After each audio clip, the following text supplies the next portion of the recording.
Yeah, Rebecca, Mike, as you can see, still a very active scene here. We've got crews from about 20 departments that continue to battle this fire, although they've been able to get it away from those apartment complexes, one of which was destroyed. The grass fire itself is still burning, and we understand that it may be a few different grass fires at this point. I'll step out of the way and just kind of show you what it looks like right now. You see very little in the way of traffic getting by here. We have one side of Palmer Lane completely closed off right now as fire units remain here.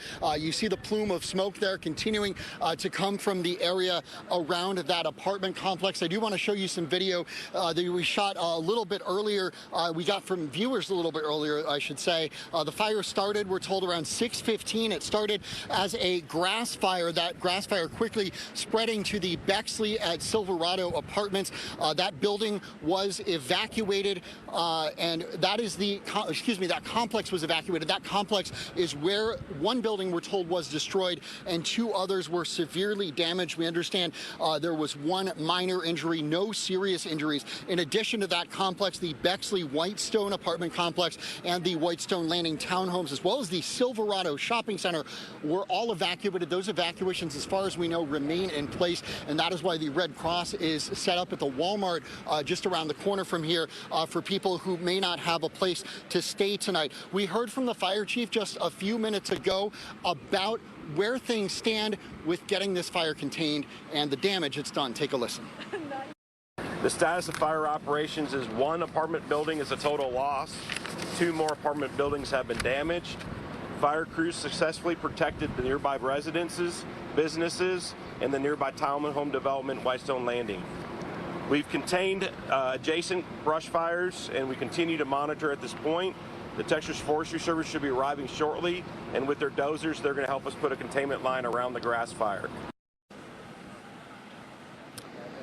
Now, that effort is ongoing right now. The Forest Service moving in right now, as we understand, and trying to contain that grass fire, which, as we've been saying, is still active right now. That grass fire is still burning, so that's still very much a concern, and that's why those people are still evacuated. We did speak with some people who were living in that apartment complex, who were home at the time. Some of them said they got evacuation notices by phone. Others, including one gentleman I spoke to, said he didn't get any sort of notification. He said that he just opened his door and he saw black smoke and he saw flames kind of right across the parking lot from his unit and right next to his car. He was able to drive out of there. We did speak to a couple of those evacuees. Here's what they had to say. What do you got? I got my cats in here. I'm lucky that I worked close enough to see the fire and come get them. So. How close is it to your unit now? I'm right here. Like, you can see my unit. It's this right corner. So it doesn't look like I'm going to be affected, but you never know. I just opened my back door, saw a blaze. I heard all the sirens like for 15 minutes. I didn't think of anything of it. What went through your mind when you opened the door and you saw that? The first thing I saw was my car and flames right behind it. So I just grabbed my keys. I didn't even put any shoes on. I had shoes in my car. And yeah, I just got out of there, man.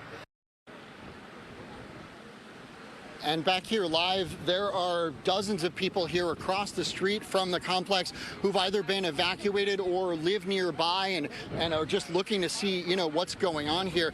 We're here with Cody Osterberg, who was actually evacuated from that complex, the Bexley Silverado. How close were you to the fire, and what were those moments like? Basically, I just got home and my girlfriend said there was smoke coming from the building. I don't know what it was, maybe building 10, the one that was demolished. But yeah, we went over to investigate, and by the time we got there, the smoke had grown into a pretty massive fire. So I started going up and down the stairs, like knocking on people's doors, making sure that they could get out. And some dude was like, I was in the shower, thank you for knocking. And I could look off the back of the apartment, and the flames were as tall as the third-story apartment. So it was very intense. And then right after that, I got out of there, ran to my car, and I mean, I didn't need an evacuation notice because it was like there's fire all over the place. Ashes were hitting the grass, and as soon as they touched the grass would light on fire. And did you get that evacuation notice on your phone? And how quickly did you kind of have to get out of here? I don't know if I received it on my phone. It's just been pretty hectic, but I guess, I don't know, the evacuation notice was kind of just, there was a fire, so get out. You know what I mean? But mainly the cops were coming in, and a bunch of fire trucks were coming in, and they were I guess, evacuating people, and we could kind of get the hint, like, get out of here. You know what I mean? Don't be around. Do you know if your building was damaged, and do you know if and when you'll be able to go back in? I don't think my building was damaged per se, because my building's on this side of the complex, and the fire is mostly on that side. But I hope it wasn't. When we were leaving, like I said, fire was spreading around different grass areas and stuff in the dog park, for instance, so far away from the brush. So it was just everywhere. Well, Cody, thank you so much, and we hope your building is okay. We appreciate you talking to us tonight. Thank you. We're going to continue to bring you the latest as we go on through the newscast. But again, one building destroyed, one minor injury, and the firefight goes on here. We're live in Cedar Park. I'm Krinjak, Fox 7 Austin News.